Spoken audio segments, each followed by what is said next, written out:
Mark's girlfriend, Charlotte, wasn't shy about rubbing it in. Other guys would kill to have me, she boasted one Thursday evening as she examined herself in the mirror. The soft glow from the bathroom light catching her sharp cheekbones and the shimmer of her emerald green dress. You should be grateful. Mark, 32, a software developer from the quiet town of Ashford, smiled back at her calmly. Then let them try, he said quietly. Charlotte, 29, was stunning. Tall and statuesque, with dark hair cascading over her shoulders and a confident air that could fill a room. But beneath that confidence lurked a suffocating arrogance that had slowly worn Mark down over their 3 years together. For the past 2 years, he had become her designated apologist, the man who silently endured her barbs and reminders that he should feel lucky just to be with her. That night, as they prepared to leave for dinner, Charlotte's smile was forced, her eyes flickering with something darker. The words echoed in Mark's mind, but instead of breaking him, they finally cleared the fog of low-level anxiety he'd lived with for so long. He met her gaze in the mirror and smiled. Not the smile of a man who was happy, but the smile of a man who had just found his exit. Then let them try, he said softly. Charlotte's smile faltered. What's that supposed to mean? I'm done, Charlotte, Mark said, standing up and reaching for his duffel bag. We're over. Her expression twisted from confusion to rage. You're breaking up with me because you're insecure? No, he said, packing his things with calm precision. I'm just not interested in being grateful anymore. The yelling started then, accusations, threats, and the inevitable you'll come crawling back. But Mark didn't engage. He packed what he could and left, checking into a hotel while her anger simmered behind him. Charlotte's final jab came via text. Don't forget Liam and Emily's engagement party on Saturday. It'll be embarrassing for you to show up alone. Mark smiled to himself.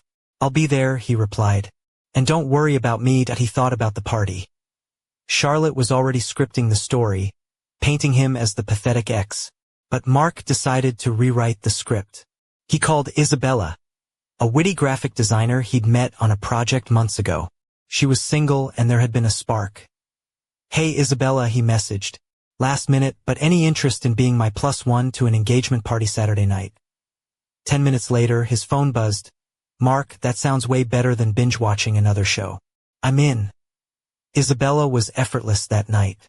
She wore a simple navy dress that hugged her curves in all the right places, paired with delicate silver earrings that caught the light when she laughed.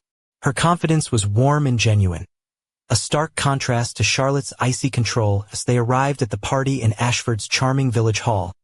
Mark felt the familiar weight of Charlotte's gaze, but this time, he held his head high. The game had changed. The engagement party was buzzing with chatter and laughter as Mark and Isabella stepped into the warmly lit village hall, its wooden beams strung with fairy lights that twinkled like stars caught in a cozy net. Isabella moved beside Mark with effortless grace, her navy dress swaying just so, revealing the curve of her calf every time she took a step. Her silver heels clicked softly on the polished floor, a subtle but confident rhythm that made Mark's pulse quicken. Not just from attraction, but from the sheer normalcy of feeling alive again. Charlotte stood near the fire pit outside, the late spring chill making her clutch the oversized cream cardigan around her slender frame. Her red lipstick was a little smudged, her smile tight and brittle, like a cracked porcelain doll forced to perform.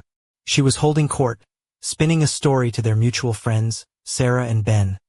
Her voice animated but coated with a venom Mark could almost taste.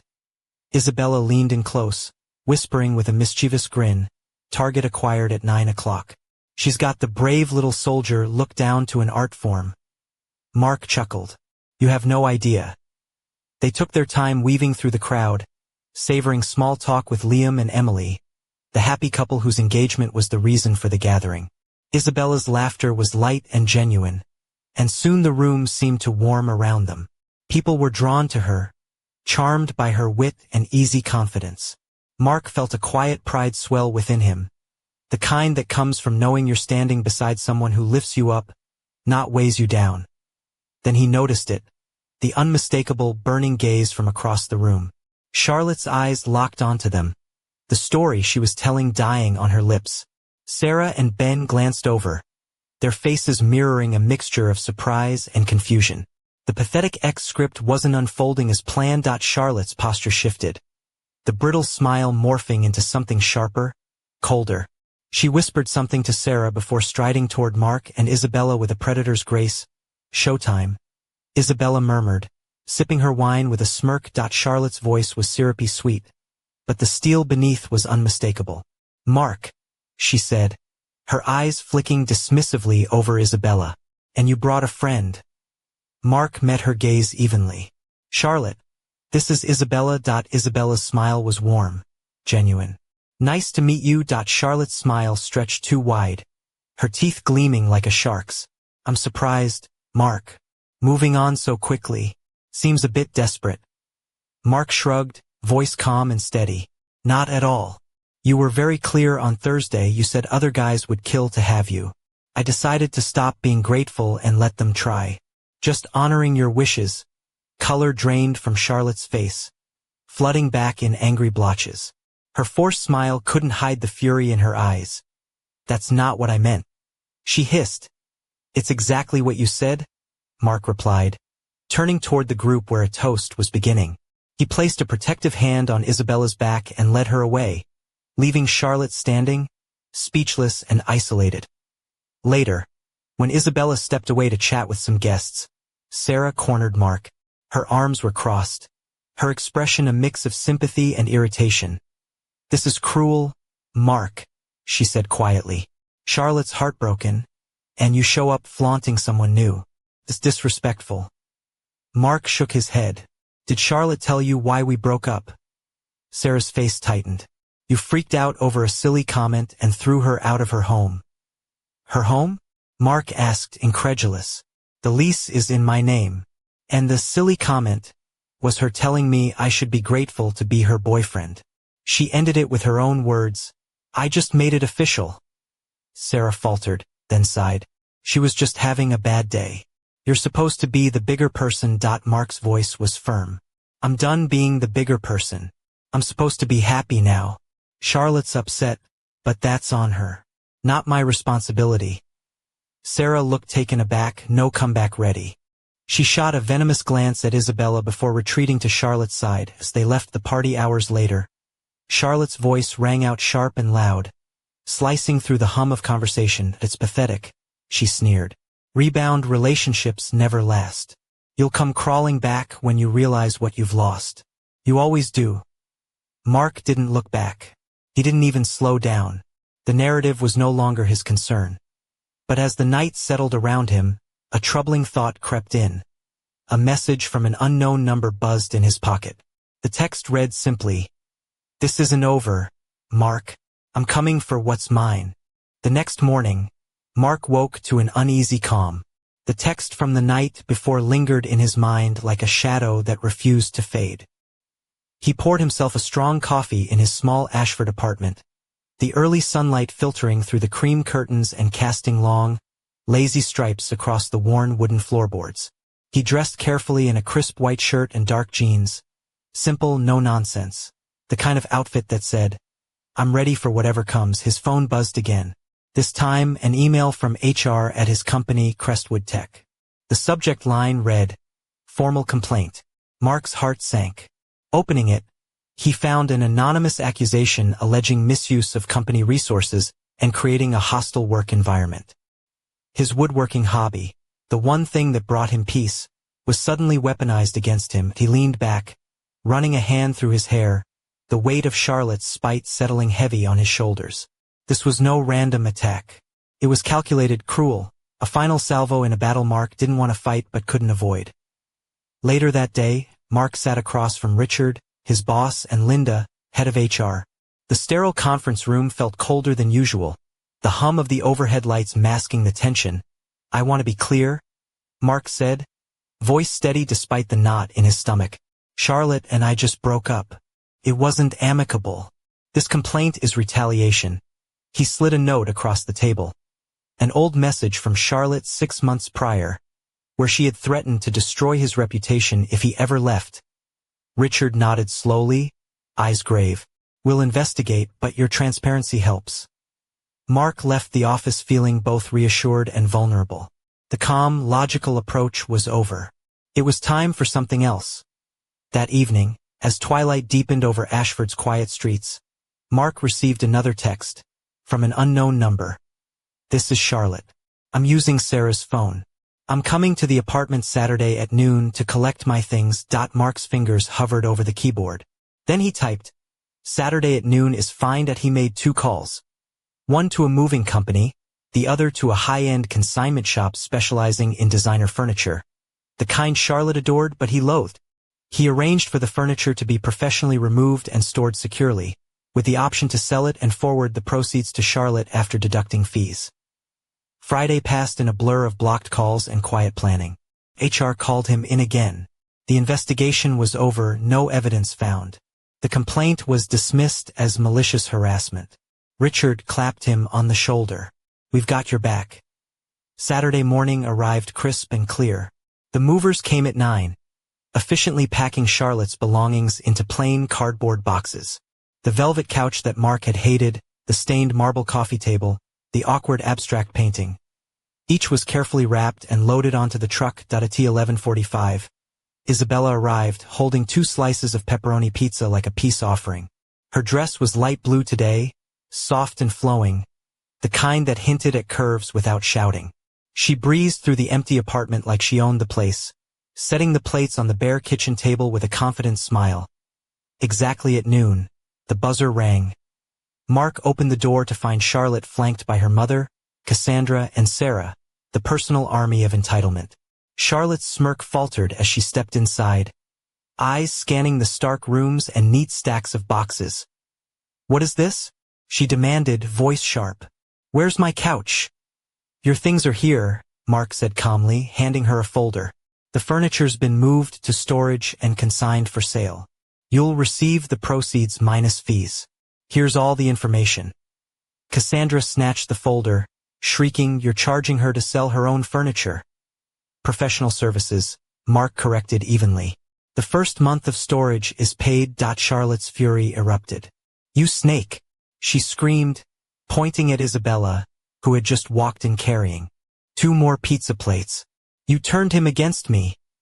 Isabella raised an eyebrow, unfazed. "I don't recall meeting you." Charlotte lunged at the boxes, toppling one to the floor. "I will not be erased," she screamed, kicking another.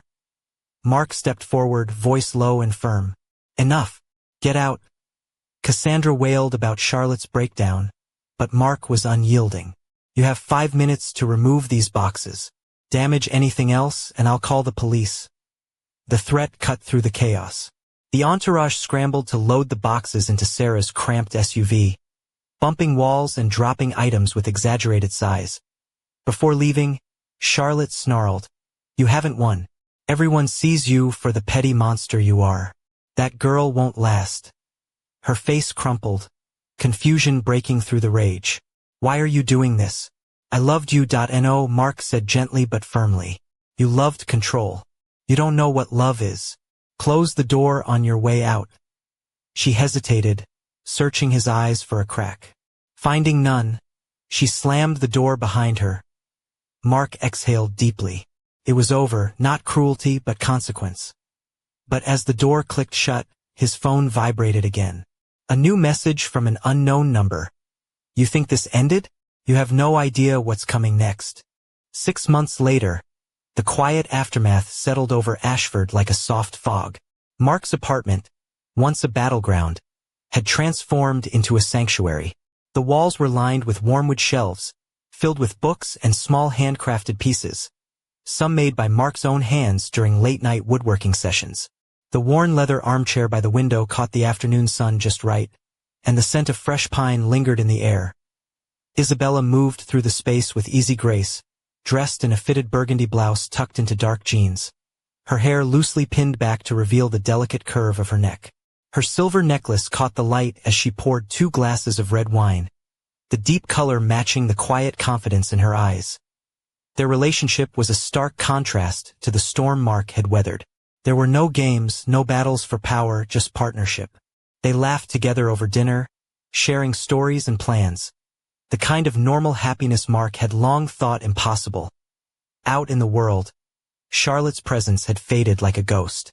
The furniture she'd once claimed was sold piece by piece. Each payment transferred to her account accompanied by a cold, automated receipt titled Asset Liquidation. No replies, no thank yous, just silence. Word had spread quietly about the HR complaint Charlotte had filed. Mark's boss, Richard, had mentioned in passing that the company's legal team had contacted Charlotte's firm about harassment claims, and 2 weeks later, her LinkedIn status flipped to open to work. The fallout was swift and sure. By the time Mark heard she'd moved back in with her parents, her social media accounts were locked down tight. Her online life all but erased. One evening, as Mark and Isabella relaxed on the new velvet couch in the living room, their feet tucked beneath them, Mark's phone buzzed with a message he didn't recognize. "Meet me at the old mill, midnight. We need to talk." Kai's heart skipped, a flicker of unease creeping in. The calm had been hard-won. But had it truly settled? Or was Charlotte's shadow still lurking, waiting for the perfect moment to strike? Isabella looked up, her brow furrowed but steady. "You're not going, are you?" Mark stared at the screen, the room suddenly feeling colder. "I need to know." Outside, the night whispered secrets through the rustling trees. Somewhere in the darkness, a game was about to begin again. The clock on the mantel ticked toward midnight as Mark stood by the window, the pale moonlight casting long shadows across the living room. Isabella sat quietly on the edge of the velvet couch, her eyes searching his face, calm yet edged with tension. The message from C burned in his mind like a fresh wound. The old mill was a relic on the outskirts of Ashford, a crumbling stone building draped in ivy, where ghosts of industry and forgotten whispers clung to every cracked brick. It was the kind of place that inspired local legends, perfect for midnight confrontations or, as Mark feared, something far worse. He slipped on a dark jacket over his shirt, the weight of the night pressing down as he grabbed his keys. Isabella's hand brushed his arm. A silent question, "Be careful," she said softly. Mark nodded, stepping into the cool night air. The drive was short but felt endless. The winding country roads swallowed by shadows and the occasional flicker of passing headlights. When he pulled up near the mill, the gravel crunched under his tires louder than he would have liked. He paused at the edge of the broken gate, heart pounding. Not just from fear, but from the knowledge that whatever this was, it wasn't over. That a figure emerged from the darkness, stepping into the moonlight. Charlotte. Her hair was pulled back tighter than before, her emerald dress replaced by a sleek black coat that hugged her silhouette. Her eyes, sharp and unreadable, locked onto his. "Mark," she said, voice low but steady. "We need to finish this." Mark swallowed hard, the cold air biting at his cheeks. "What do you want?" Charlotte smiled, a slow, dangerous curve of her lips. "Not what you think. I'm not here to fight. I'm here to warn you." "Warn me?" Mark echoed, skepticism thick in his voice. She took a step closer, the sound of her heels clicking against the cracked concrete. "There are things you don't know. People watching. People waiting. And your little victory is just the beginning." Mark's mind raced. Was this another game? Another trap? Or something far darker lurking beneath Charlotte's polished facade? Before he could answer, a shadow flickered behind her. A second figure stepped forward, tall, cloaked in a dark jacket, face obscured. The silence stretched taut between them. Charlotte's eyes flicked to the stranger, and then back to Mark. "You think you've escaped the past. But the past doesn't let go that easily." The night wind whispered through broken windows, carrying secrets and threats alike. Mark's grip tightened on his jacket. The quiet battle he thought was over was awakening anew, and this time, the stakes were far higher. As the clock struck midnight, Mark realized one thing with chilling clarity.